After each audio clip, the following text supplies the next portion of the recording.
I'll stop at a certain point. It's supposed to. Like maybe we can just say, right here. Because this is more important. We don't have to talk about my background. Well, how about it? This seems like interesting though. Yes, this is more of my like. Oh, you can just do that.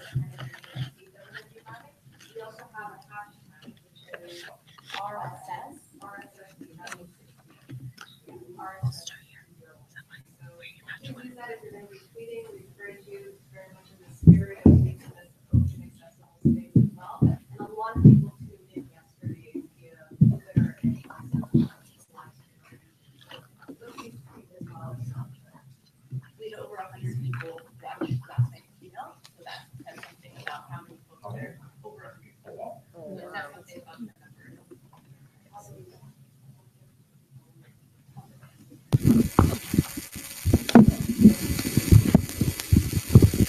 Okay. Sorry. Oh. Okay. Thank you to all of those who are live streaming and everyone here today. So the first panel is entitled Somali Orature and Orality as Method. And we have 4 lovely speakers today. I'll begin by introducing all of them and allow them to speak in succession. And then I'll follow that up with brief questions and open the floor up to discussion. So we have first Ifrah Magan.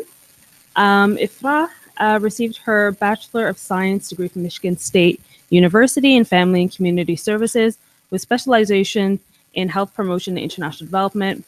She went to receive her master's degree from the University of Chicago School of Social Service Administration. Mohamed Abumaye is a PhD candidate in the Department of Ethics Studies at the University of California, San Diego. His work traces the role of U.S. militarism in Somali refugee life and the radical praxis of Somali resistance to militarized violence.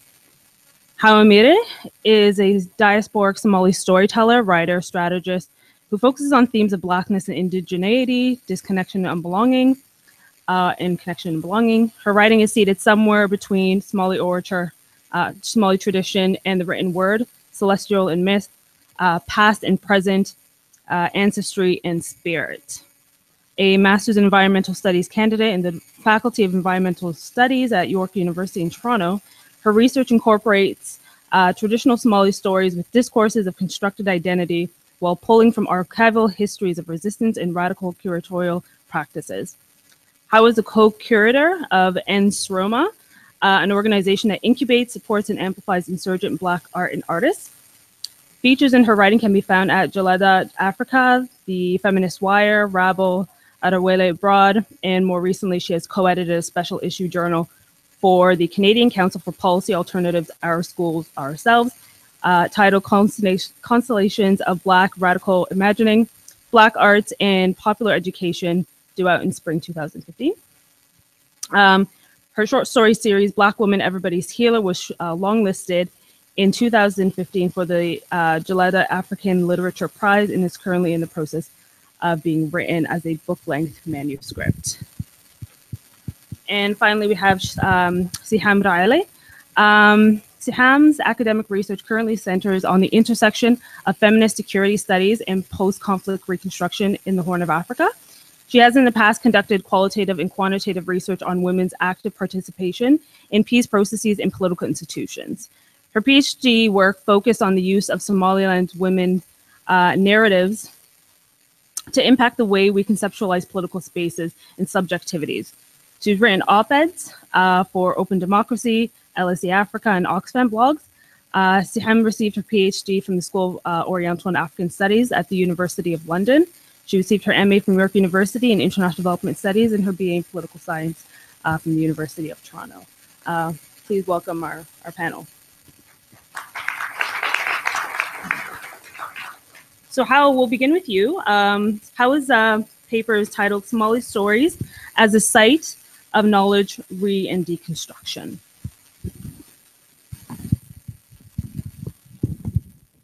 So I'm sure this will be echoed many times, but 15 minutes is never enough time to go through an entire paper. So bear with me. So my name is Hawa Mire, and I'm a Master's in Environmental Studies student at York University in Toronto. And my paper is really interested in how to use Somali orality as a methodological tool in which to examine how power moves within the Somali diaspora, very specifically. And I do this using the Madiban, which is a minority power qabil, caste, clan, whatever words that we choose to use, and to put orality into conversation with colonial anthropological texts to see how essentially colonial anthropological texts and orality both reinforce and reify particular kinds of power structures, just as like a heads up. And so when I talk about Somali storytelling and orality, it's really important for me to note that I'm talking about all the ways in which story can be employed. Within our institutionalized forms of knowledge, we think about orality as often men's pursuit of kind of community practice. And what I want to include is the lyrical tracing of lineage, knowledge transfer, folk tales, women's resistance, gabe, storytelling, brambur, etc., etc. So all the ways in which story and orality become employed as part of like a larger cultural continuance that plays a huge role in reinforcing and reifying what I refer to as kind of a Somali imagined community.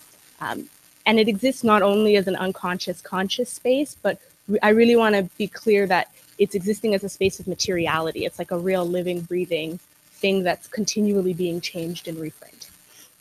So I'm using Somali storytelling and orality as the method through which to track the formation, maintenance, and transmission of power through hegemonic systems. For the purposes of this paper, I'm looking at how oral narratives serve to recreate and reinforce hegemonic and colonial perceptions of an imagined Somali community.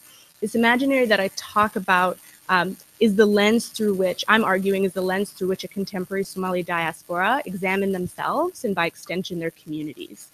And what I'm looking at very particularly is origin myths. And one origin myth in particular that talks about the Madiban people and that is used to explain this idea of coming into Somali personhood. And I'm doing that using this idea of absence, presence, and hauntings, and that Avery Gordon talks about that which appears to not be there is often a thieving presence, acting on and often meddling with taken for granted realities. The Madiban are the seething presence of a contemporary Somali diaspora, and it is through the deconstruction of these oral narratives we can better understand how the Somali subject becomes constituted. So the parameters of the Somali imagination that I refer to have to be understood to extend beyond a physical location, so beyond the Somali territory spatially. And this is really to look at this idea of going home when there's no home to go to. It's not done to diminish continental Somalis that are also kind of reconfiguring this idea of what it means to be Somali within the continent, but to theorize a Somali imaginary for diaspora folks who have this nostalgia of home. And I think this is the place where a Somali subject can really be seen in its complexity, because the ways in which we've been removed suddenly make it possible for us to see other places of fracture.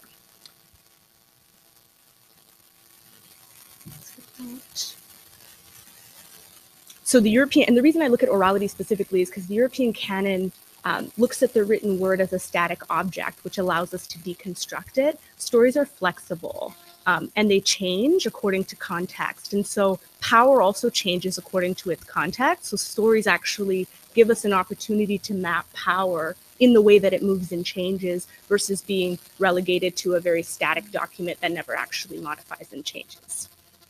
And this, again, is a borrowing from Toni Morrison's work around the American literary canon and just moving it into orality very specifically.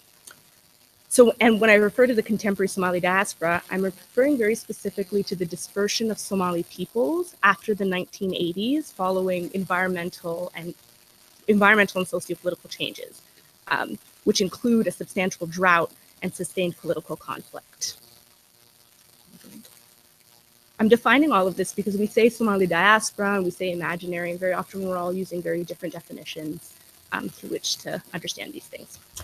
So, The Madiban, for those of you who don't know, is a minority power group within the Somali territories. And I'm using them as a case study very, very specifically. One, there's not a huge amount of literature that exists on the Madiban period that doesn't talk about them that doesn't talk about them outside of a function or a role that they provide to the Somali people or they provide to the Somali state.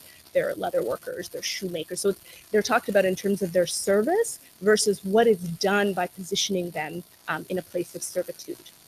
How does that help us understand who and what a Somali subject actually is?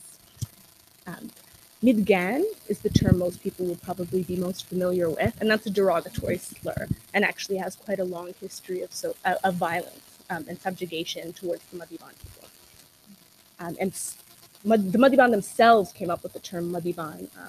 For those of us who speak Somali, Qof Madiban, which means those who don't bother others. It's a very easy translation into Somali.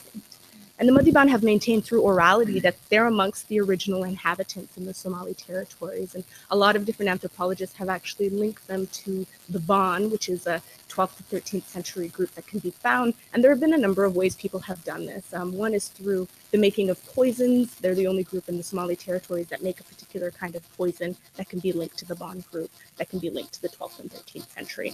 Now, when we talk about concepts like indigeneity within the Somali territory context, people get very upset very easily, because what it does is it questions legitimacy to land. But in the same way, for those of us in Canada, when we're talking about First Nations people and Native Americans in North America, in the United States of America, it's important to think about who's never allowed access to land and why. And very often that has to do with their legitimate claim to land.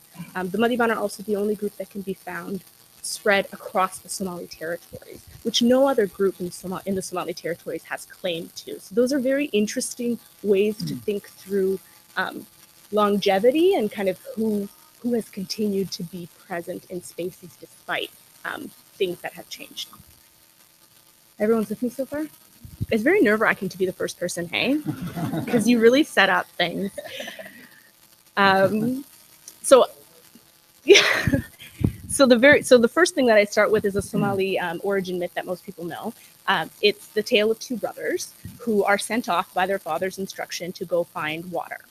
And he tells them very clearly as they depart that if you run out of food and rations, if you find the carcass of a dead animal along the way, you can eat it. But once you come to a place where you have fresh food and water, you have to throw out the food that you've eaten because it's not clean, it's unclean meat, and then take part in the new rations. So the brothers set off on their journey, run out of rations fairly quickly, stumble upon the carcass of a dead animal, eat the dead animal. And when they arrive to the new place, the younger brother then throws up whatever it is he's eaten, and the elder brother refuses to do so.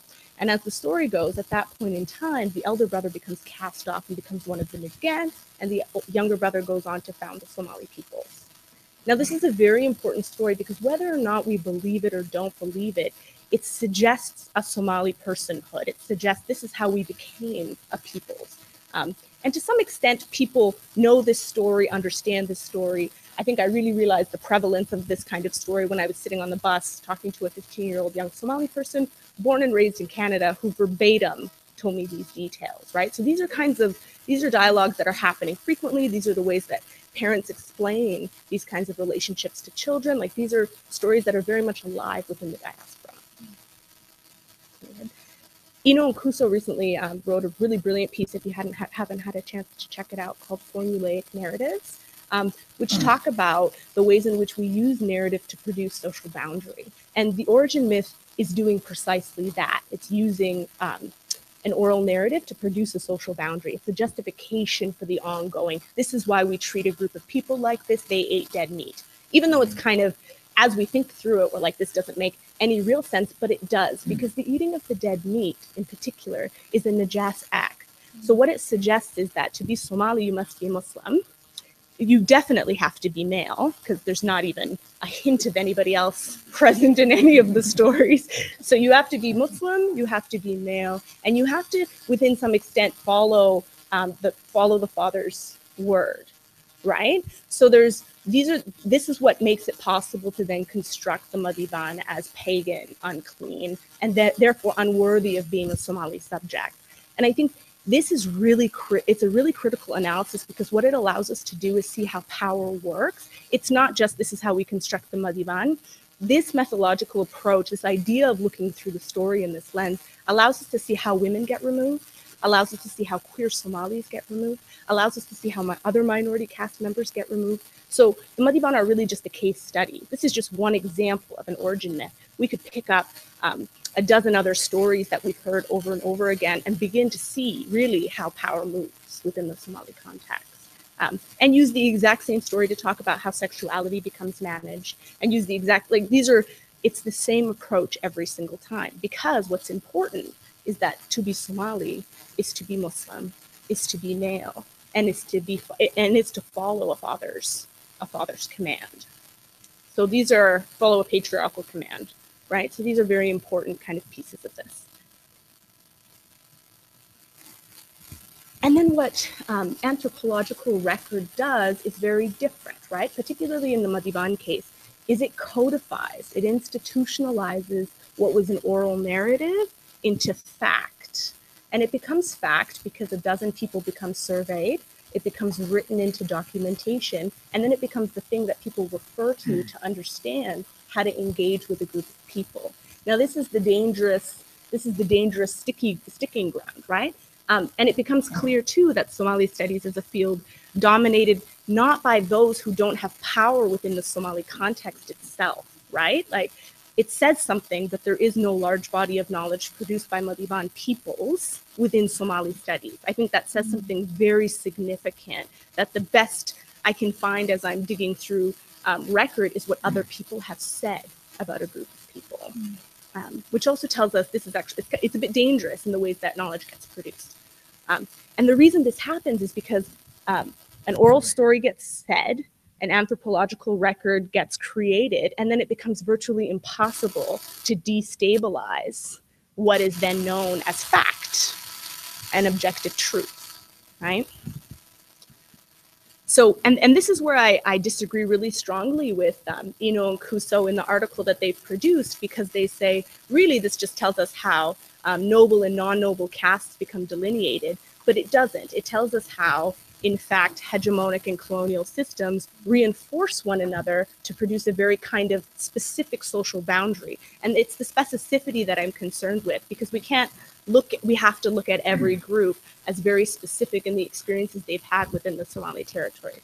And I think, again, a failure is that we tend to go back to this homogenous Somali narrative, and we don't and if we try and create diversity, we create very kind of simplistic ideas of diversity, and we don't actually look at the specificity for each group that we're trying to wrap our heads around. And especially kind of this early in trying to revamp or reimagine the Somali studies, I think my argument is that we should be looking very, very specifically at groups of people and producing very, very specific kinds of knowledge.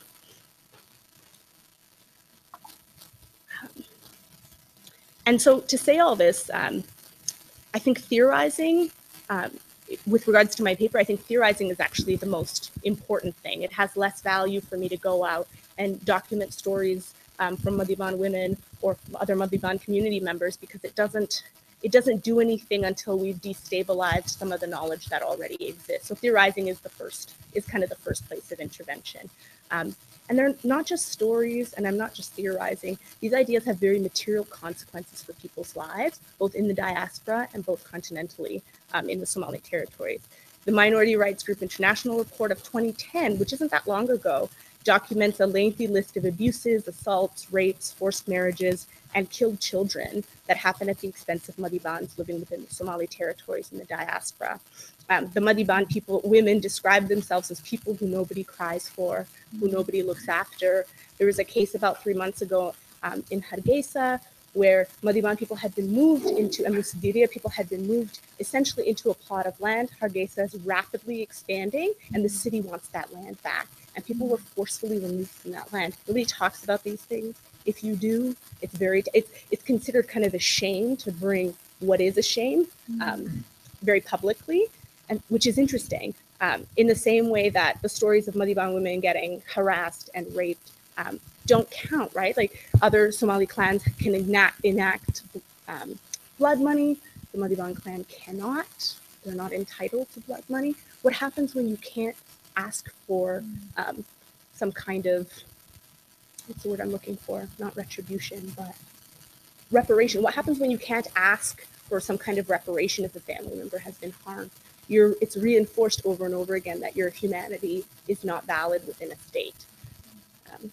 And so I say all of this to say there's no real critical way forward in a post-colonial reimagining Somali studies without also thinking through who we leave behind in the process and the historical subjugation of groups of people. And these critiques are produced in the hopes that by making it possible to create the condition from which origin myths and the analysis of their codification become a site to imagine and create critical, relevant, and more expansive notions of personhood. We have an idea of what it means to be Somali, and I think challenging that is very important because we have to think, within the context of this paper, we have to think about how the Madiban, just from the origin myth alone, are never allowed to fully become Somali. And so what happens for a Madiban Somali sitting in a room of Somalis being constantly erased from the landscape of conversations and discussions? For those of you who follow the news in Somalia, 4.5 was just recently legislated as part of our constitution. 4.5 meaning if Somalia were to rebuild, you've got all the minority clans lumped into 0.5 who don't get a vote, who essentially get 0.5 of every 4 votes that are happening. That's a very clear kind of political leaning towards an idea around an origin myth. Like that. So for anybody who says orality and storytelling doesn't have any real value, we have to really think about it's determined our legislation and our constitution in the context of Somalia. And also in the diaspora, Minnesota, about 6 years ago, there was a huge amount of infighting happening with high school youth. Why? Over clan. Which groups were fighting? Young Madiban students. Why were they fighting? Because they had been called Magan over and over again by their peers, starting 15 and 16-year-olds. Like these things have huge consequences. I'm going to share one last thing, and then I think I've finished my time. The Immigration Board of Canada put the Madiban folks as a persecuted group in the 90s, which put them at the top of the list to be resettled as refugees when Somalis were being resettled. Many other clan members changed the designation on their cards, and came into Canada and the US claiming to be members of the Madiban tribe. Now that does also something again politically, because what that tells us is that people are okay using a designation to get access to resources, which means they understand that this is a group that's persecuted. People deeply understand and know that to be true, but the value of life is so little that it's okay to substitute your name for somebody else's and to let them stay in the context of war.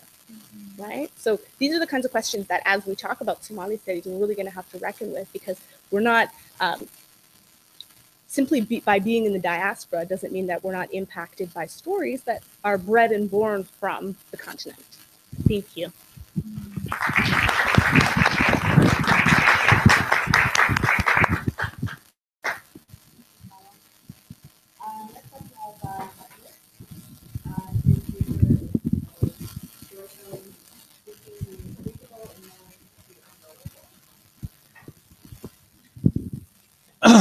Thank you for that introduction. My paper is, which I've never met Hawa before, but is very much already in conversation with her paper, but also with the ways in which she's entering into this conversation. But for my paper on storytelling, I'm going to start this paper by telling a story. Which I think is me making a theoretical intervention into what a story means. So the story I'm going to tell is a story about me when I was in high school. I had the pleasure of running into a German international student who I was having lunch with. And this, he's white, because there are people of color in Germany. And what he told me was, it came out of nowhere. He said, Africa has no history. And I was thinking to myself, what do you mean? He's like, no, I'm not racist. Always, the war cry of the oppressors is always, I'm not an oppressor. All forms of oppression, by the way. And I said, what do you mean? Explain. And he said, oh, no, I mean, Africa has no written history. And I'm thinking to myself, how did this become such a common sense idea, right? That Africa has no written history, therefore has no history, right? How did writing become linked to the only form of producing knowledge? And so by telling this story, I think that this dear friend of mine, he was not really my friend, but I'm gonna call him a dear friend. I think he was in conversation with Hegel. Like, I think he must have sat down and had a conversation with Hegel. So I'm going to read a quote from Hegel. He probably never read Hegel because he was an economist and he didn't believe in reading. But I'm going to stop. I'm going to stop my jokes. So this is the quote from Hegel, and is literally exactly what my friend was saying. And Hegel says, "At this point, we leave Africa, not to mention it again, for it is no historical part of the world. It has no movement or development to exhibit. What we properly understand by Africa is the unhistorical, undeveloped spirit still involved in the conditions of mere nature." Right? This is the Hegelian decree, right, about Africa as the dark continent that still has relevance to this day, right? And dark in multiple senses of the word. Right? Dark in the sense, this is where Black people are, right? But dark also in the sense of dark as the opposite of light, right? And light is knowledge, right? And Africa is a place where there is no knowledge, right? And so I think this goes to back to the keynote lecture. I think it also goes back to questions about the imperialism of knowledge production, that on a very real, practical, concrete level, the vast majority of scholarship about Africa is not coming from the continent, right? It actually follows a colonial lineage, right? Much of the scholarship about Somalia is coming from Britain, Oxford University, British colonial power. Much of the scholarship, right, about West Africa is coming from France, French colonialism, right? Scholarship just literally, the ideas follow colonial powers as they go to Africa, go back to Europe, go back to Africa. Ideas travel the same way. And so for my paper, what I wanted to do in relationship to stories is that I wanted to talk about stories on multiple levels, right? And so what I wanted to do is I wanted to dislocate the idea that orality and the story is something natural, right? Hegel's natural to the geography of Africa. The history of Europe is the history of poetry. Right? Europeans, right, thinking about the Iliad and the Odyssey, right, was based off of these long poems, right? So we need to dislocate the idea that the written is something located only in Europe and the oral is something that only exists in Africa, right? Some of the oldest forms of writing that have ever existed have been found on the continent, right? So it's not like that writing only came into Africa. The African history was written properly into context when the colonial powers came and hired colonial administrators to document the history. I.M. Lewis was a colonial administrator, right? His role as a colonial administrator can never be dislocated from his role as an intellectual producing scholarship, right? And so that historical role is the same role that people who produce scholarship about the continent still have to this day. Right? Colonialism is an ongoing project. The colonial powers never left Africa. So for me, by dislocating storytelling as an African thing and writing as a Western European thing, what I do in this paper is I actually look at a series of academic texts and read them as stories, right? As a way to talk about Somali storytelling. So I focus on 3 academic texts, right? And one of them is Michel Triot's Silences in History.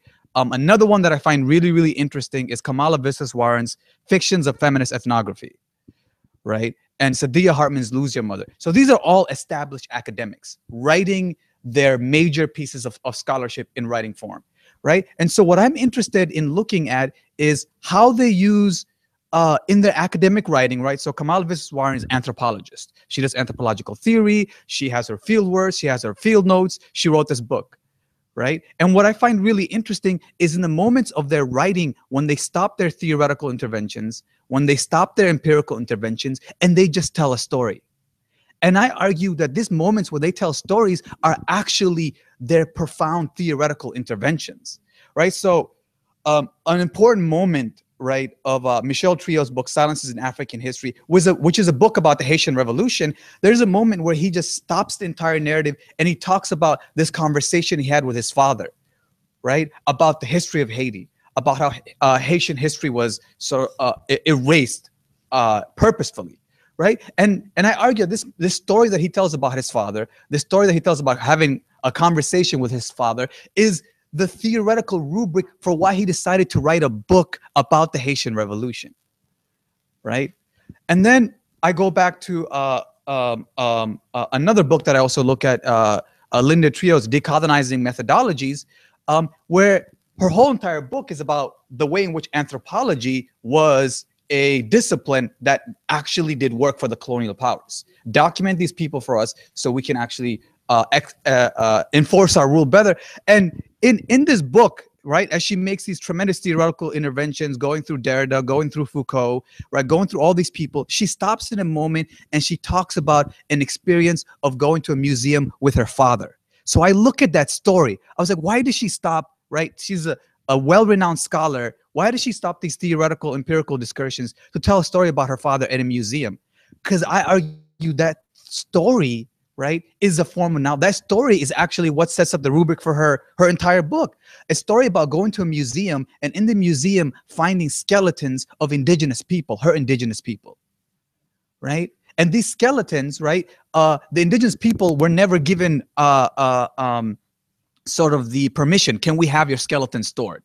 Right? There was no permission involved, right? And she uses this trip to the museum and the violence of seeing these people's skeletons in display in the museum without their permission as a moment in which she theorizes, because these skeletons were collected by biological anthropologists. She uses that story as a moment to theorize why she wrote an entire book deconstructing anthropology as a colonial mode of knowledge production. And not just on a theoretical level, actually talking about these various groups of anthropologists who were collecting skeletons, right? Who were documenting people's skulls to show the larger someone's skull is, the more intelligent they were, so on and so forth, conducting experiments on people, right? There's a concrete practical violence to anthropological work that has a very, very long history, right?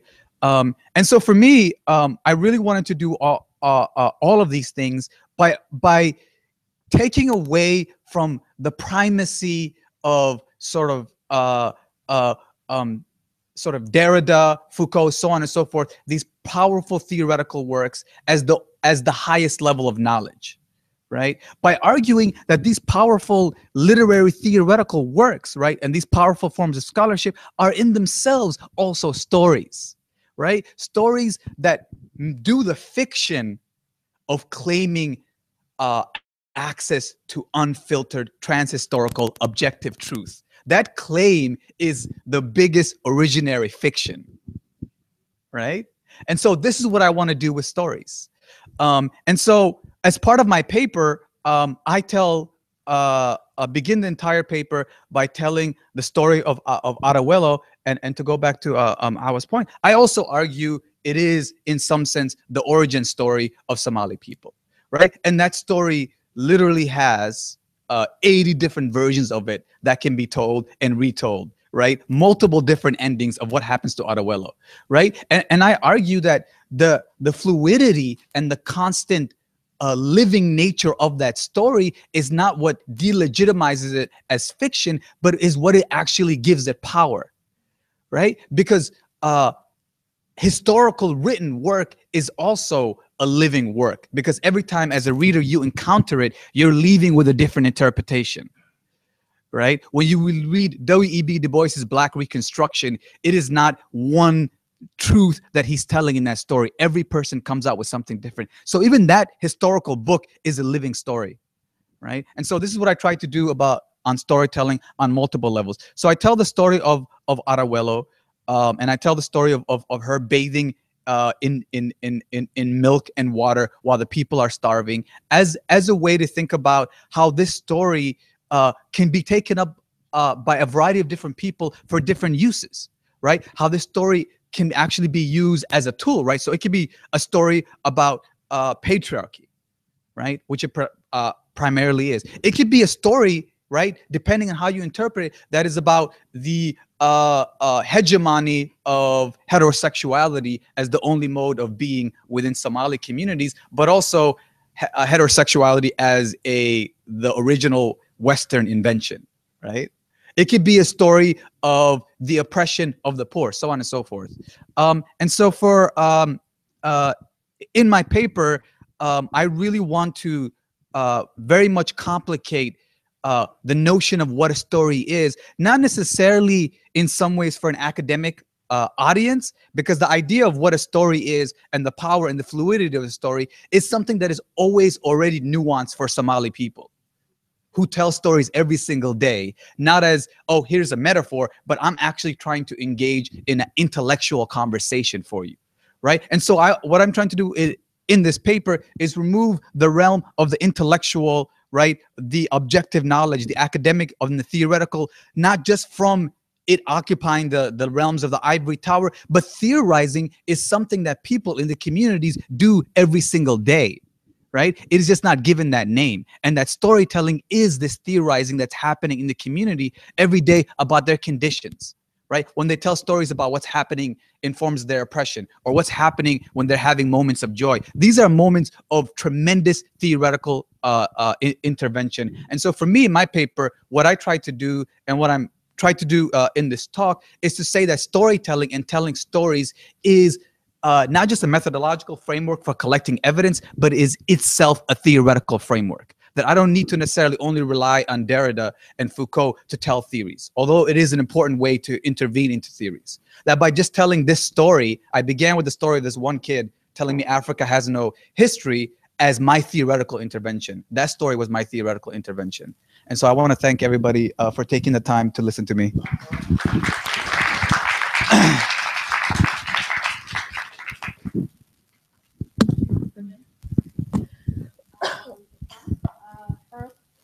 Paper is entitled Land of Poets, Not Pirates, Storytelling as a Practice Approach in the Somali Refugee Community. All right, Bismillah ar-Rahman ar-Rahim. Assalamu alaikum.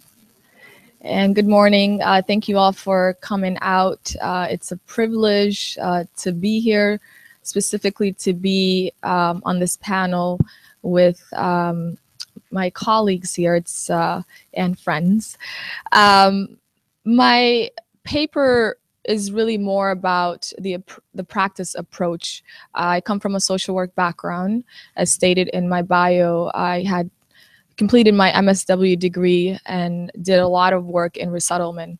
And for those of you who are unaware, refugee resettlement work is definitely experiencing lack of understanding to culture, there's definitely gaps in the language of service providers. So my paper kind of, addresses the social work practitioner. I'm currently a PhD student at the University of Illinois, Chicago, and my dissertation explores through storytelling the resettlement and settlement of Somali refugees in Chicago. So I'm really interested in, instead of examining how people are integrating into US culture, I'm very much interested in their overall story and narrative starting from home. And so when refugees come from their homelands to the United States, the resettlement agencies, oftentimes their role is to help with the adjustment, right? To help them get the paperwork done, to register them in school for the kids, to get them the identification cards as needed. And that resettlement process oftentimes neglects who these people are prior to becoming refugees. And so the word refugee in itself, it's a political term. And for those of you who are unfamiliar with the term, a refugee, according to the United Nations, is a person due to fear of political, social, religious persecutions was led to flee his or her land. And so I've worked with refugees from around the globe, most currently overseen refugee resettlement issues with Zakat Foundation America. I've been working heavily around the issue of Rohingya refugees who are fleeing conflict due to religious and social persecution in Myanmar, formerly known as Burma. And so my work and my paper kind of connects this academic world to practice, to what's actually going on in the community and how to best serve those who we're working with. I start my paper with this quote by one of my favorite African novelists, Chinua Achebe, who states, "It is the storyteller who makes us what we are, who creates history. The storyteller creates the memory that the survivors must have. Otherwise, their surviving would have no meaning." Working with refugees, coming from a refugee background myself, it is very important, and I think for me it's critical to understand how memory plays into this role of coming into a new land. What do people take with them? Who they were prior to coming here, as Hawa so eloquently stated, the story of this persecuted minority group in Somalia, Madiban. Their story is different than the stories of other groups. However, when you come here as a refugee, you're given this label, you're a Somali refugee. You know, we don't go out as Somalis and say that we're, you know, I'm from this clan, I'm a refugee from this clan, I'm a refugee from that clan. We say we're Somali refugees. And for me, as a service practitioner, first and foremost, but now, you know, also being in the academic world, it's important to distinguish the two, right? To distinguish the refugee narrative and to distinguish the narrative of who this person was prior to becoming a refugee. And so I examine various literature by academics who, you know, review storytelling as a way to better understand the experience of Somali refugees in Australia, in the UK, in the US. We need more of that literature. It's certainly limited.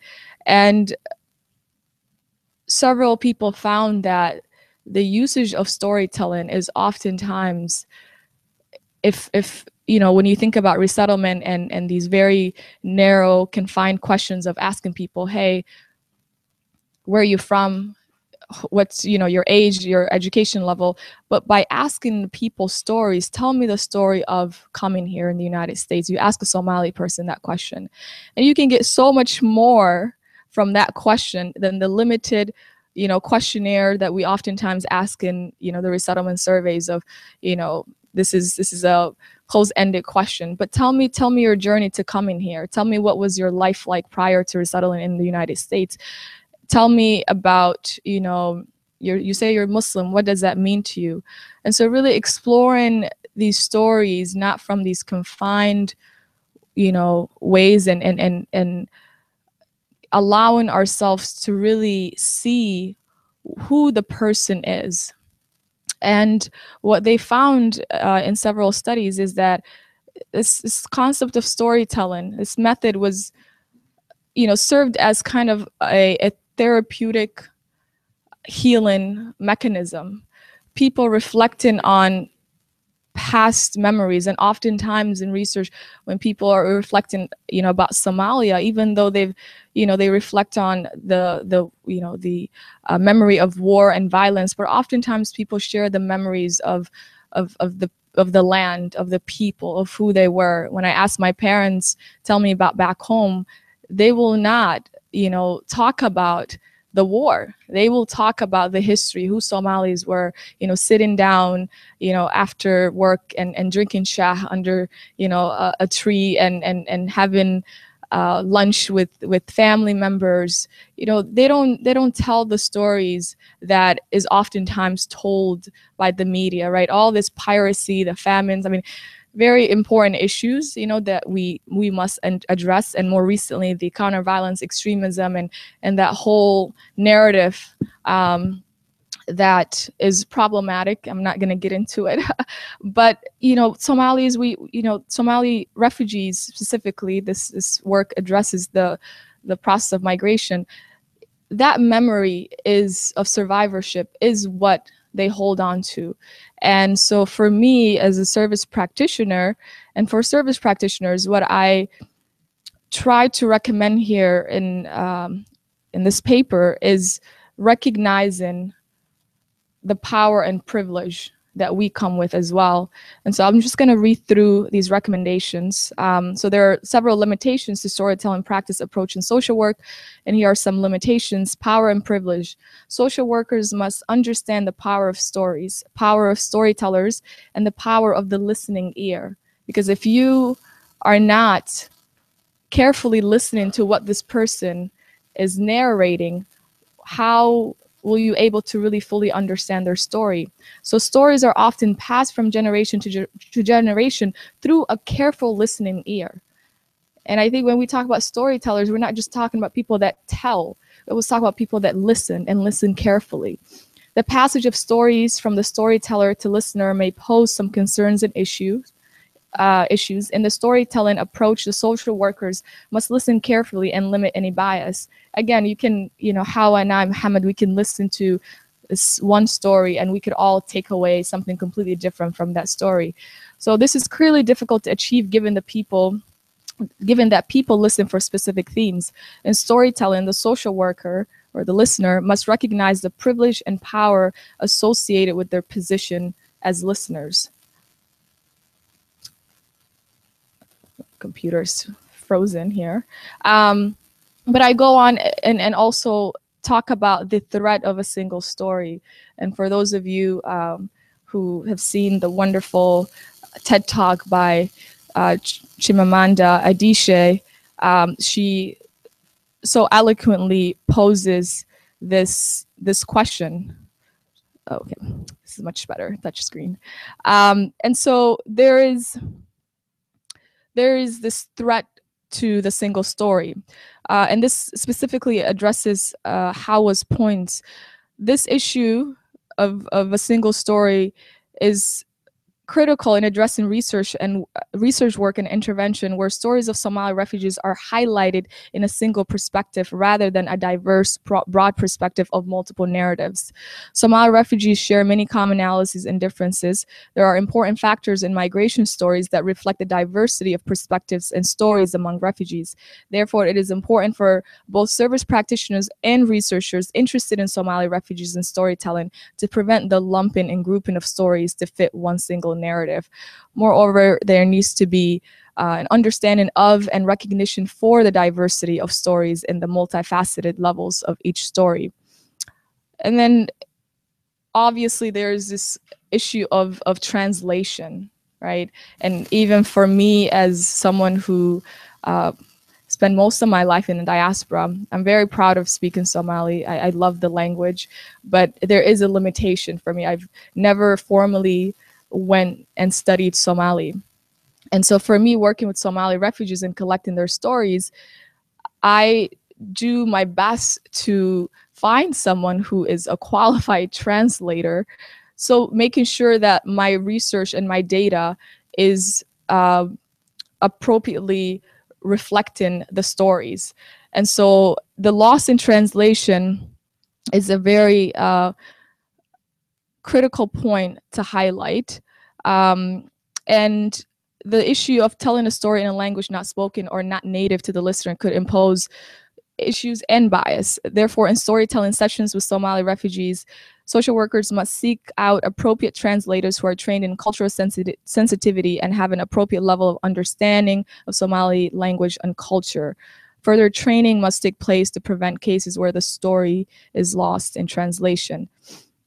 And there is this concept of cultural competency, and I have an issue with it. Can you be competent in a culture? But more cultural sensitivity is also important in working with refugees and diverse group of people. And so social workers must understand the cultural values and norms of their clients.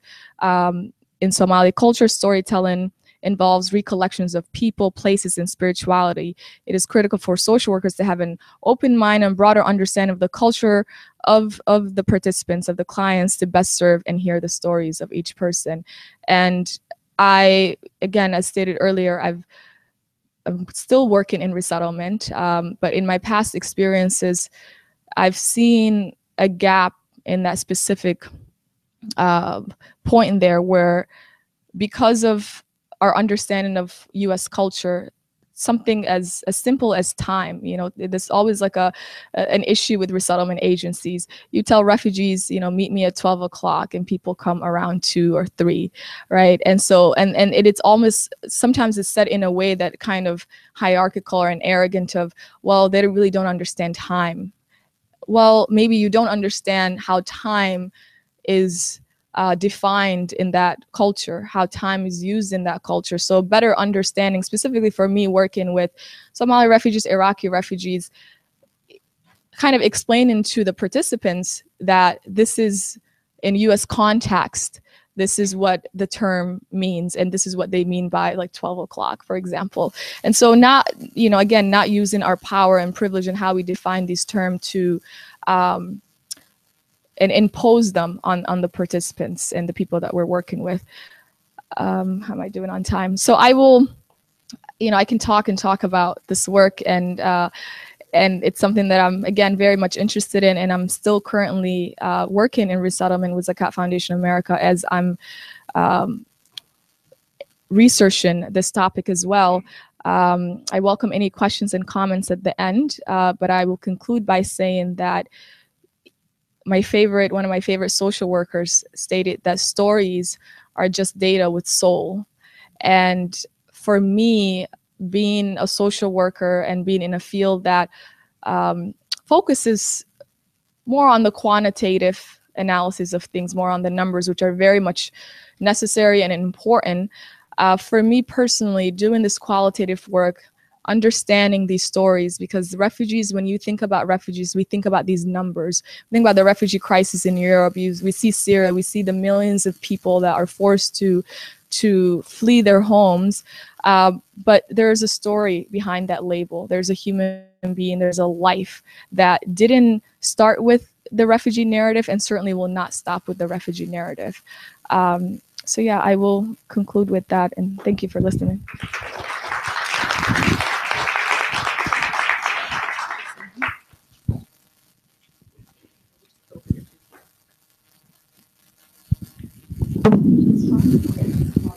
Okay. Thank you, Ifrah. And just for the record, you guys were all on time. 13 minutes. Oh, You're about 10 minutes. on. So our last speaker is Siham. Just gonna pull up Siham's title. Researching Somali narratives, strategies for how to engage with oral history testimonies.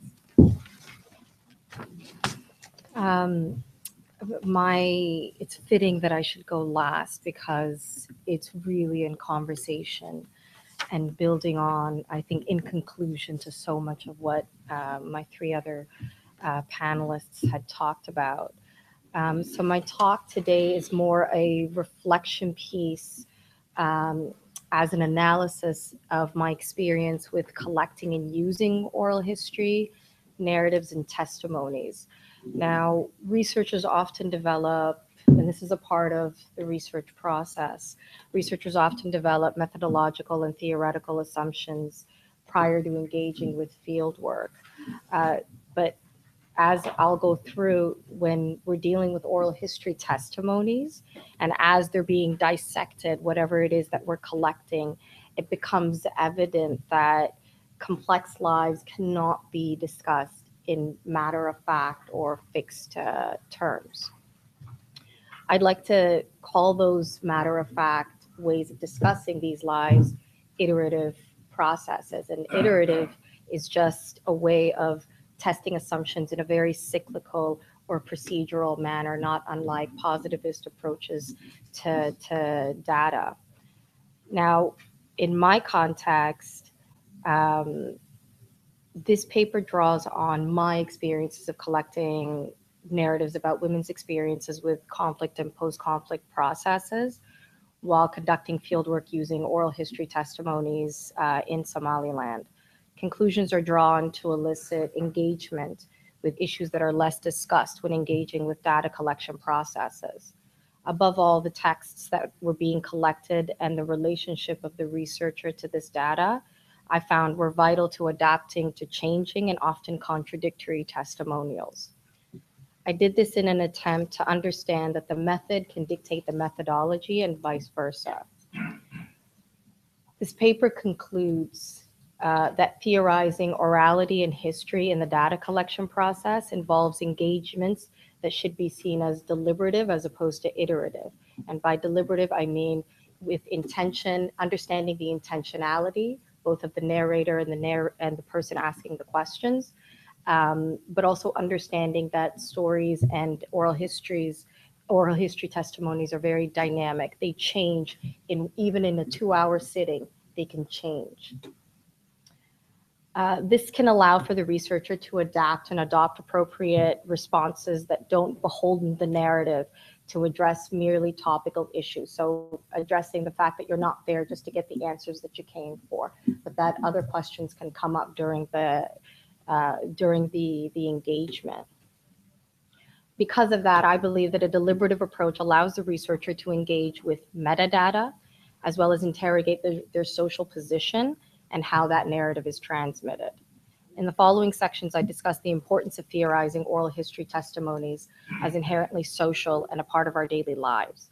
I then move on to discuss the context of collecting data in post-conflict countries, and strategies for engaging and addressing this.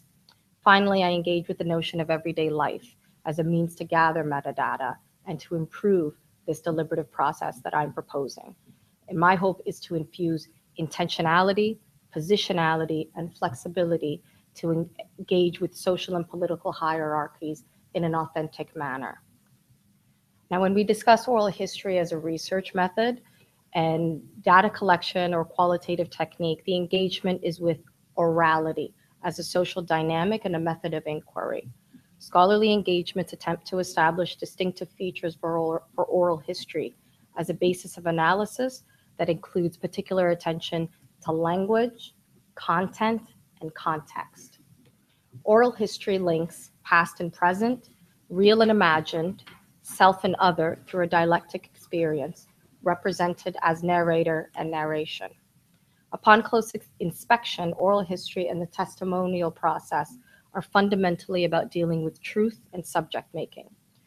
Beyond describing events or prescriptives, oral history is referential, and it is for this reason that Alessandro Portelli says that many theories of oral history are in fact theories of social history as a whole. Now, it is precisely through the testimony that distinctions can be made to incorporate unique methodological considerations for language. So the grammar, the words, the intonations, and the rhythms of everyday speech. Sometimes that's represented as, particularly in the Somali context, poetry and proverbs. Now, this is inaccessible without understanding what orality, the function of orality. When we try and understand orality through language, we're also wondering about who the person asking the question oftentimes maintains the interpretive power for that narration. Because through collecting oral history testimonies, what we do is we try to make it legible through the writing process. And we might give it some type of linear telling. So we might ask somebody, take me through your, especially for, in the case of Ifrah, if a refugee, if you're speaking with a refugee that has migrated or emigrated, we might ask them, what brought you here? What was your life like before you came here? And already we're giving a before and after picture to the narration that we're collecting. This leads to my second consideration of oral history as a method of analysis, namely the history making that is taking place. This focus calls into question the power, authority, and authorship surrounding the production of texts, whether they be verbal, social, or written, as knowledge and fact. And Hawa talked about a little bit about that in the case of the Maddiban.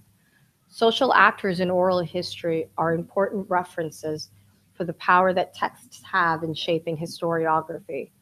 Oral histories can tell us about the collective power of history making, and the transmission of knowledge through generations to ingratiate impact and affect. If we conceive of oral history as a continuum from informal, that is conversational, to more formal, that is archival, and I know there's a lot of historians in the room here who talk a lot about having to go into the archives. Through this movement from informal to formal, we can see that the social can be seen as a site for interrogating the power of authorship. In this way, social categories are made real through social practice. History telling is distinct from storytelling because history telling corresponds to much more, to increased formality. So something becomes more defined as historical fact or truth, especially if we're saying that these are the archives. These archives are fixed and they tell us about something in a particular place, fixed in a particular time. Now, done in this way, oral history testimonies are narratives that can show us social dynamics that are embedded in everyday life, producing meaning through this process of collecting and exchanging with a narrator. Source material from non-elite groups also highlight the political and poignant nature of history making in certain contexts. Now, the absence of social actors, particular social actors in shaping collective memory around events and norms in general, is telling because it shows us and it demonstrates that authorship privileges what is always more formal. And my colleague spoke earlier about how storytelling should be seen as another theoretical intervention or approach. Portelli reminds us that the degree to which narratives are more structured, the more likely they are to be recollected by the narrator, which couldn't be more true for Somali contexts. God forbid if you should get a nickname that you can't get rid of. So if this narrative is seen as collective memory, what does it illustrate about the power the narrator has over the narrative? Especially if we consider the language it uses and the topics it addresses as reflective of hegemonic norms. And we're going to be deconstructing hegemonic norms throughout this workshop today. Now, in this way, by asking these questions, critical approaches that bear in mind and openly address non-hegemonic subjectivities or subjects are integral to examining the construction of meaning and the sites at which authority is conveyed to produce oral history. Make no mistake, it is a very contentious process and worthy of further inquiry, since the telling part of oral history testimonies differs from narrator to narrator, inherently producing diverse narrations. This makes the role of researcher and interviewer a very significant one, implicating the both of them in the process of history telling and history making, and the accompanying responsibility inherent in that process. Consequently, the writing process, the need to make that narrative legible, can shift the gaze from the researcher, from the interviewer to the researcher, telling us more about the researcher's power, privilege, and position in relation to the texts that they seek to translate and convey. And this is what I really want to get across about a deliberative approach. It's with intention that you ask particular questions. It's with intention that you seek out particular narratives and narrators, right? On to context. Now, Somali society in the Horn, and this is my particular context, in the diaspora is really complex with diverse experiences of migration, conflict, or everyday life. My own research involved Somaliland women's experiences with peace, insecurity, and violence. In collecting narratives and oral history testimonies from men and women, strategies for engaging with these narratives provided ethical and moral considerations. For example, when seeking to speak with vulnerable groups in Hargeisa, I had to engage with stereotypes that depict these groups' official status as point 5, merely as self-serving or a strategy to gain favor with certain humanitarian organizations, lest I be led astray by the fact that their need to identify as a minority group is more about challenging hegemonic clan dynamics.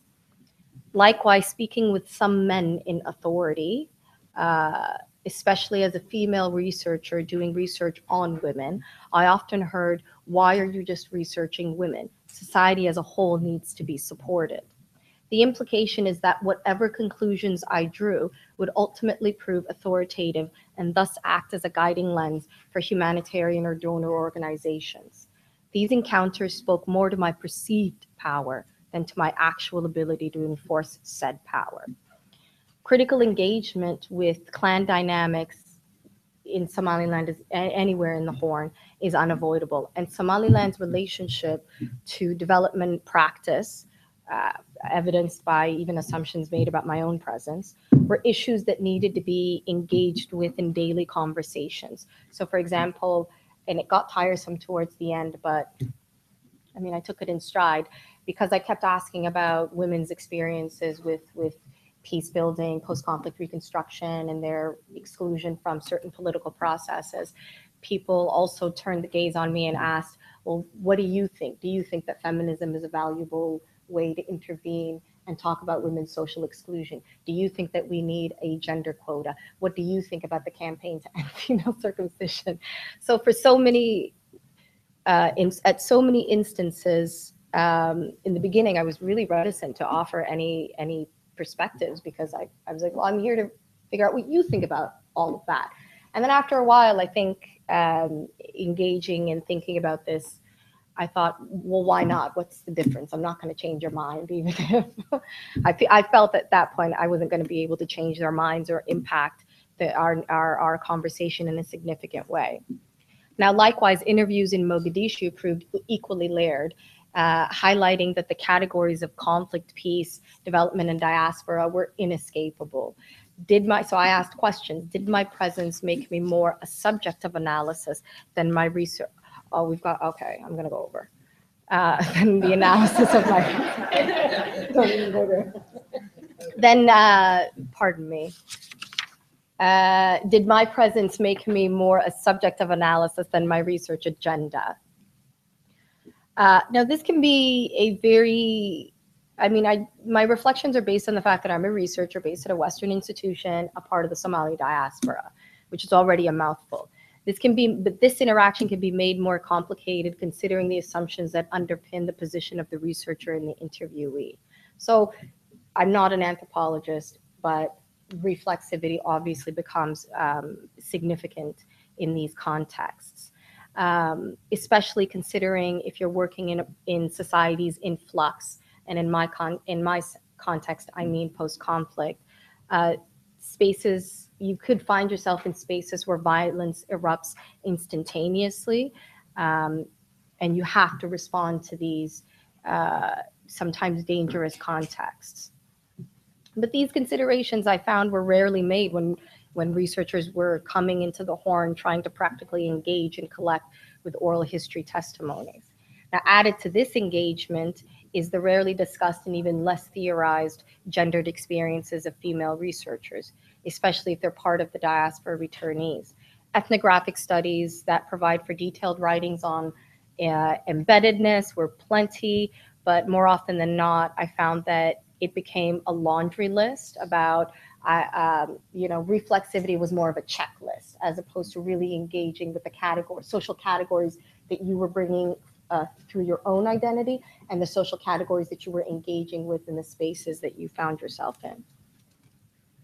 So obviously, texts were quite dynamic, and history making is inherent in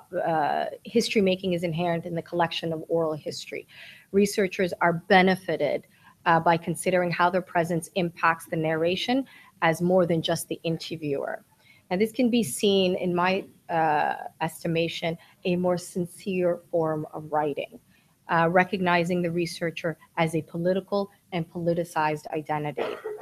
Now, ethnographic research still considers the value of an insider as central to controlling for bias or illuminating positionality. But when you're a diaspora researcher, you have to ask, what happens when the insider is also the outsider?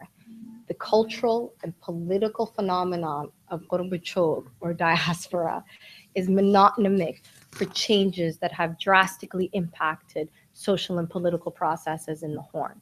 It's difficult not to be asked about one's clan affiliation and its subsequent political value, nor is it uncommon for that to impact personal and impersonal relationships. Does one have a moral duty in light of that to support the political ideology or historical alliances of clan relations? Even more, is a diaspora returnee obligated to conform to social categories of gender to gain access to data? Now, it's difficult to encompass all of these questions during the writing process or while engaging in the collecting of the oral history. But I found that engaging with these questions add to metadata, and they help illuminate questions and answers that the assumptions you didn't have coming prior to coming into the field.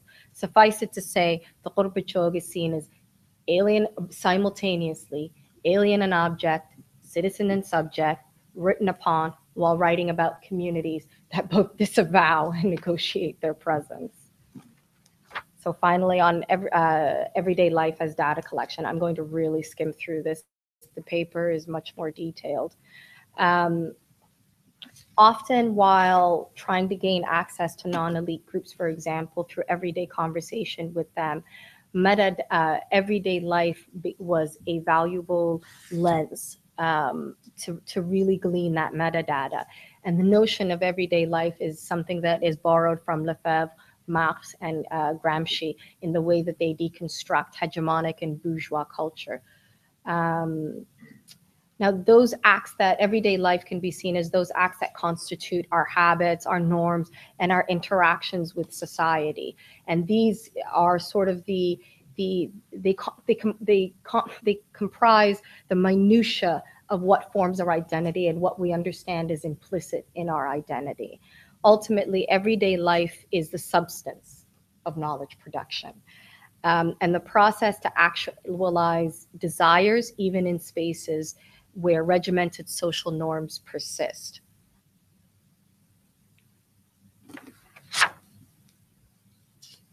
I'm just going to really skim and summarize.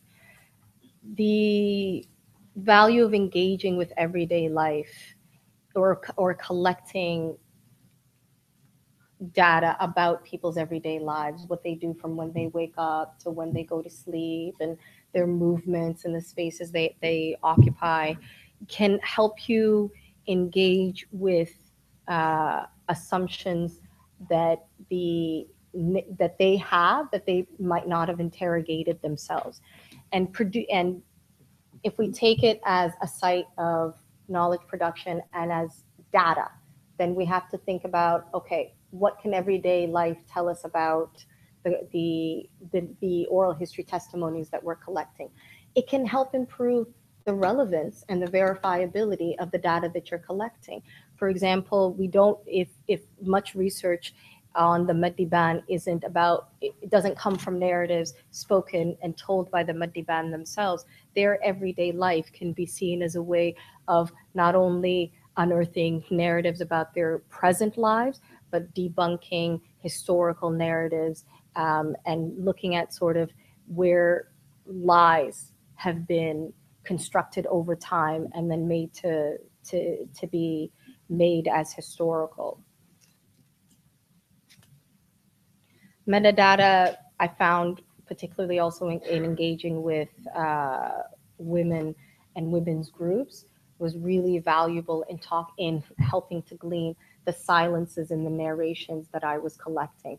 So if I wanted to understand women's experiences with post-conflict reconstruction, and if they said something like, well, we didn't really do much except to bring, when peace talks were happening between the different clans, we brought the food and we made the place more hospitable and all of that.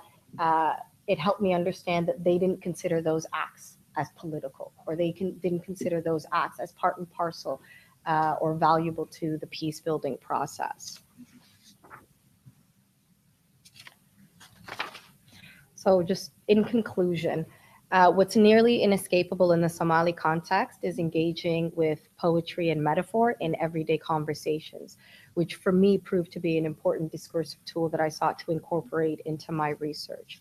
It became a useful account for unearthing prevailing gender norms and attitudes about morality and piety, and women's perceptions, as I mentioned, about their social conditions. Now, since oral poetry was the most popular form of expression artistically and poetically among Somali nomads in pastoral society, it didn't surprise me. But what surprised me was the number of Barambur poems or women-specific poetry that wasn't committed to memory or wasn't committed to history, that gave you a sense of what women's lives were like during the dictatorship, during the Civil War, during the post-conflict and peace-building process. And I think in that, given this undercurrent for poetic bias in favor of men, women's poems describing their lack of rights or status within Somali culture helped for me to bridge gaps in historical depictions of Somali society that continue to be gender blind in their interpretations of Somali culture. Oral history testimonies overall help us to fill all of these gaps in methodologically rigorous ways that take into account the actual and perceived position of the one collecting and interpreting these texts and the one delivering the narration. Thank you for your patience.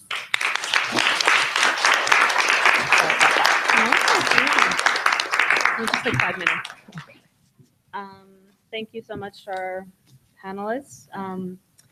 I just have, well, just to update everyone, we have about, let's say 10 minutes for discussion.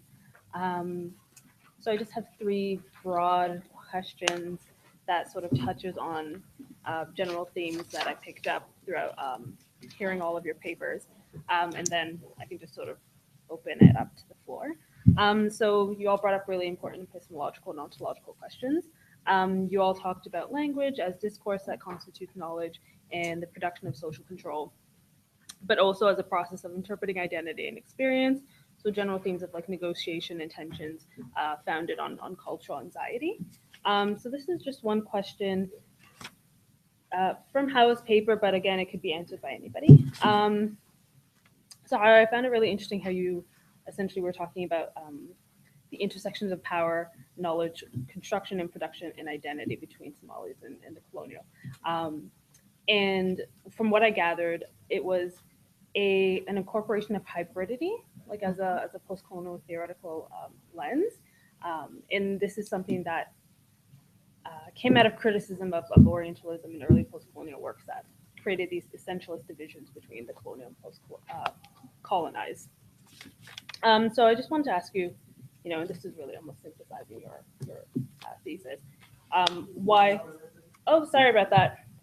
Why hybridity as a method of analysis is so important, and how have myths in particular served agendas of power outside of the Somali community and outside of the colonial context? Something more contemporary, I suppose. And the next question I have is based on what Siham and Mohamed were talking about, stories as theorizing, as a legitimate method of theorizing. And as a historian, I think about the construction of African history as an academic field, and they were wrestling with this question of written language as a legitimate form of history, written language associated with civilization, associated with history, and of course questions of objectivity. And I think about Jan Benzina in particular. And so on that topic of objectivity, how do you guys reconcile issues like the fallibility of memory and therefore questions of validity and truth in storytelling, right? Storytelling as somehow not as real as the written word. So how would you guys respond to that? And then finally, this is out of Ifrah's paper. Ifrah mentioned lost in translation, and that made me think about questions of the vernacular and how a lot of subaltern scholars emphasize the importance of writing in the original vernacular. So what do you guys think about that as a methodological tool?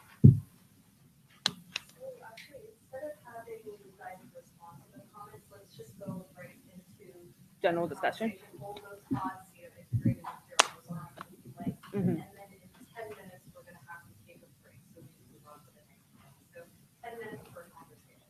Okay. So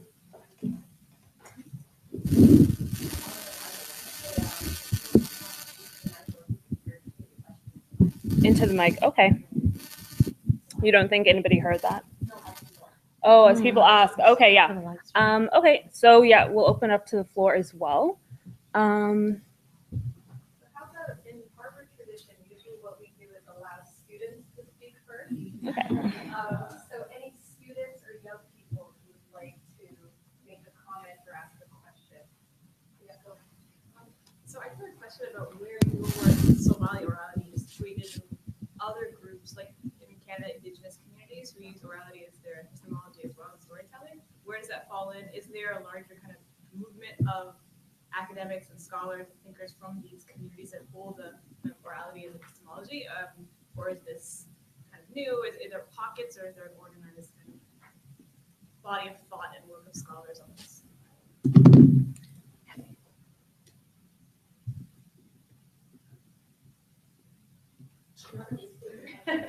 Yeah. Next time. Oh, do you want to actually? Yeah.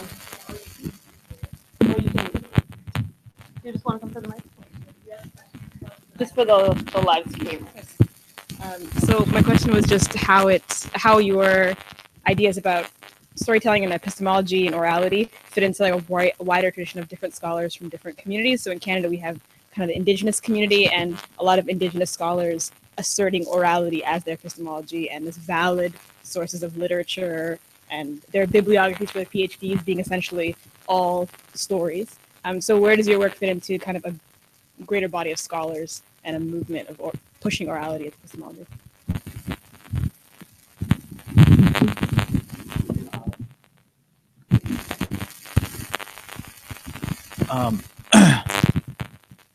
The idea of orality as a form of knowledge production is not new, and for me, I draw much strength and power from not just the intellectual work, but the political work of Indigenous scholars, particularly thinking about Indigenous scholars such as Gerald Visner, but also Indigenous activists in the U.S. who were claiming that settler colonialism and the genocide against Indigenous people and the colonization of Indigenous people's lands was not just limited to the colonization of lands, but it was an active process of colonizing people's knowledge. Right, so much of the stealing of land was based on academics actually following like settler colonists while they were taking land, stealing people's knowledge, documenting people's knowledge, and so it was the assertion by Indigenous scholars to argue that storytelling as a form of knowledge production is the political work of Indigenous scholars to make known that settler colonialism and the domination of Indigenous lands is a thing happening to this day. Right? Indigenous people are saying, we want our land back. This is not something that happened 100 years ago. This is a process still ongoing today. And they use storytelling and storing and the Indigenous stories as a way to make the ongoing genocide of Indigenous people visible through storytelling, right? And arguing the Indigenous forms of knowledge and the colonization of that knowledge was not secondary to people being colonized, but was how colonization was made possible. And so I use that to think about, in my way, the ongoing colonization of Somalia by the three powers, right? France, Britain, and Italy. That this is not a thing they left in the 1960s and we messed up and we didn't, take care of. The failure of Africa is not the failure of African leadership. White states are the failure, and the domination is because the colonial powers never left. And the colonial powers never wanted African states to be independent, right? Like they assassinated leaders in the Congo, they killed people. So for me, I think storytelling is in this much longer tradition, right? And I think Indigenous studies scholars are really interesting because they talk about how education and knowledge in schools was a form of colonialism, like people being taken to boarding schools and saying, we refuse to be educated because education is the white man's mission in some ways, right? This is the mission of colonialism. So what does it mean to refuse to go to school, to refuse education, when education was a very practical form of kill the native, save the native, kill the man. right? That was very real. Like, if people were sent to boarding schools, people were beat, you know, raped, attacked in these boarding schools. So for indigenous people, education has a very distinct history, but it's also, the idea of missionary education is also very real in the context of Africa, right? You also want to save the man and kill the native.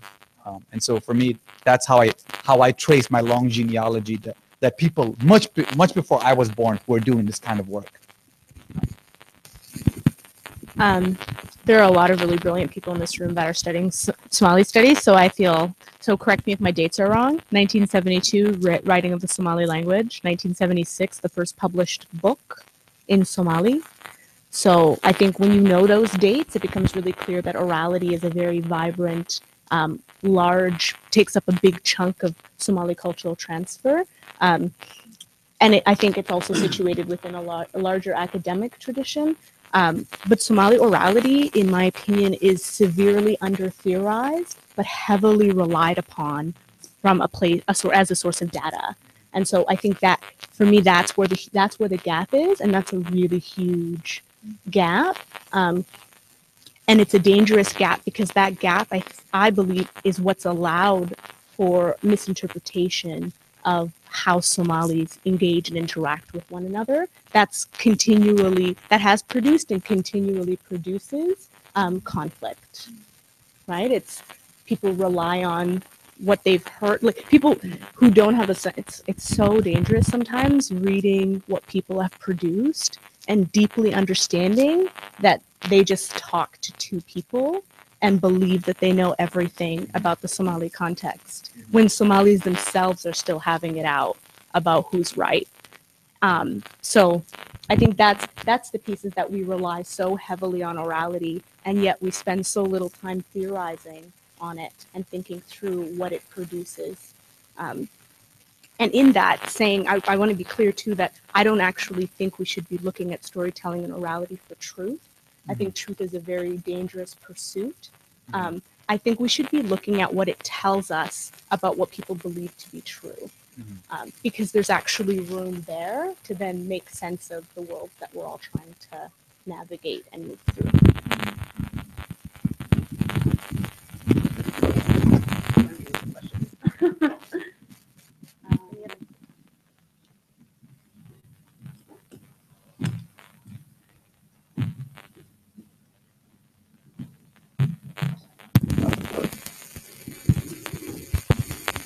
So I really liked what all of you guys said. You really kind of heavily drew on the importance of storytelling and orality is not, and what their symbolic meaning is. And the fact that there isn't one truth, there's lots of truths, but there still is one dominant narrative that Somalis are kind of stuck to. So as we move forward, there's some relative stability in parts of Somalia. This is a question really to everybody, but how do we move forward, or kind of how are these stories going to be celebrated, and how do we even look to what's already been said to move forward and create maybe a new notion of Somali Nimo, or really kind of unpackage what we've been fed about Somali Nimo?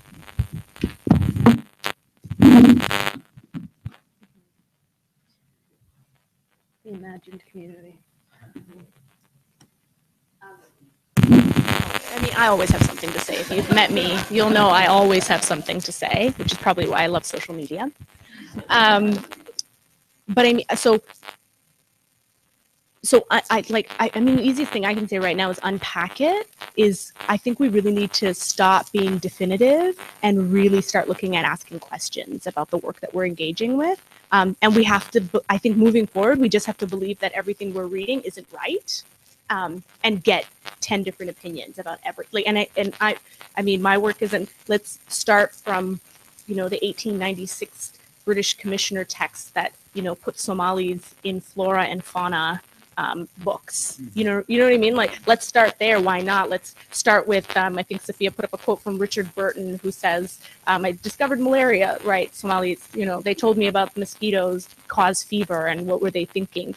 Right. So I think we need to go back much earlier than even we're thinking and destabilize all of it and in my opinion, with oral tales. We need to go and spend significant amounts of time with elders and ask what they remember and what they know. because there's really brilliant things that we're losing, and orality is not forever, right? Like we lose people who are here with us for a certain amount of time, and we lose stories, and then they become kind of they become so much harder to track and to trace. But really, I think there needs to be, blow it up, destabilize it, and then try and reconstruct based on where we are now, with the understanding that people who come after us will probably do the exact same thing, and then that's okay. But let's actually move really far back and really challenge this canon that's being put before us as the ultimate truth. And we have to really stop being polite about it. Like, this is garbage. I'm sorry. Like, if I have an elder who was alive in the 1970s and says this is not true, it's no longer okay to say, but it is, because I Am Lewis wrote it. Like, that's no longer appropriate. That actually it needs to be said that this elder who was alive at that time has a completely different understanding of what that time meant for them, right? Let's clap for that one. I agree with Hawa there. You stated the concept of Somali. I think that even going back to what Hawa said, we need to critically engage and approach that concept, and it's not a set concept. There's not one definition of Somali, and even when we say the word Somali, we know what we mean, but it's different for different groups of people. If you were born and raised in Somalia, and again, Somalia is a big country, so say Mogadishu, your Somali, your understanding of Somali is different than someone that was born and raised in the diaspora or in Hargeisa. So I think for us, what we need to start doing is not being limited by the definitions, right? So and engage in the existing literature and there's, I think all of us kind of touched on this, the hierarchies that exist between like formal education and informal education. A lot of when people ask me who are your favorite teachers, most of them don't have degrees from institutions like Harvard or any institution for that matter. So we need to start validating and making sure that we are holding on to that knowledge of the elders and as a real knowledge, right? If we're talking about knowledge production and criticizing what's out there, we need to also understand the ways that we define education and knowledge. What does that even mean, right? And so the formal ways of thinking needs to kind of be shifted for us to, one, be critical, and two, for us to not lose out on what was created, but then not be limited by it in recreating in future. I don't know if Siham, do you want to, or are we going to open it up? Yeah, we're just going to take one more question, and Siham will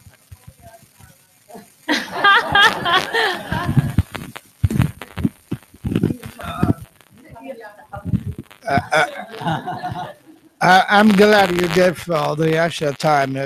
My high school principal is here. I would rather give him the mic if he wants. Anyway, what's your name again? Ifrah.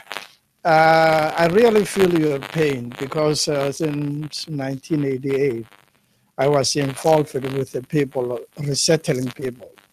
And most of the people who resettle these people, Somalis or refugees, no matter what, don't speak their language. They don't know nothing about their culture, and they're dictating day to day of their lives. With most of these people are, according to what I see, I'm asking you, is that your experience? They see as a job. They don't see as to make a difference in these people's lives.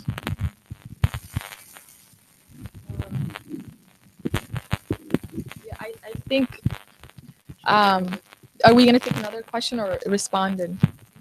Okay.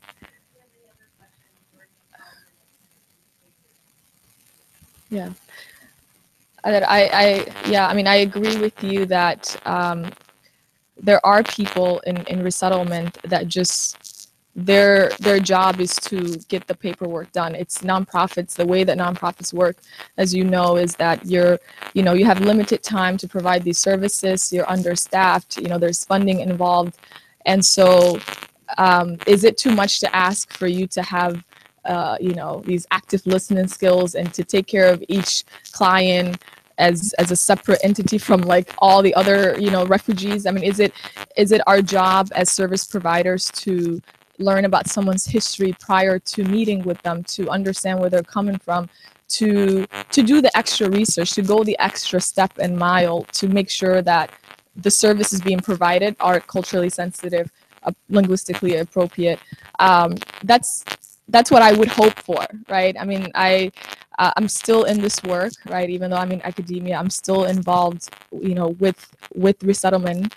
And for me, I feel that it's, you know, it's something that we have to do. So community organizations now, for example, in Chicago, my organization, Zaka Foundation America, we just funded a small community center for Rohingya refugees. Majority of the resettlement agencies, when they found out, oh, you know, this is a community center, so what's the purpose of this community center? You know, there is a Burmese task force in place, and these are Rohingyas, right? So if you understand what a Rohingya means ethnically, right? If you understand their history, you wouldn't even ask the question of, well, there's a Burmese center, right? Because these are people that are fleeing religious and ethnic persecution. Because they're Rohingya, they're here in the United States because they're stateless people. They were never recognized by the Burmese government. And so going the extra mileage sometimes of doing your research could make your work a lot more efficient, and you know, it would be long-term, it would be better for you as a service provider. Obviously, you're helping the client, but there is that gap. And as I stated earlier, there's so many factors that are involved in resettlement. But I try to implement that in my work, and really, I feel like community organizations, outside of the big VOLACs, the voluntary agents, community organizations are stepping in to provide these services and meeting the needs of the refugees. So thank you, Adair. All right, thanks everyone. All right, so this concludes our first panel. I just want to thank our panelists again. That was amazing.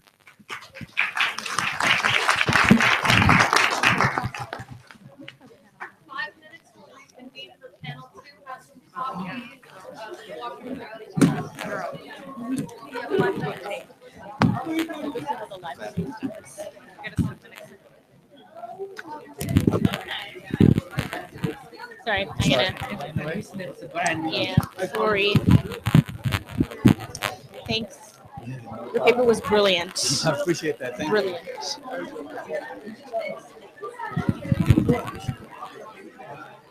Brilliant.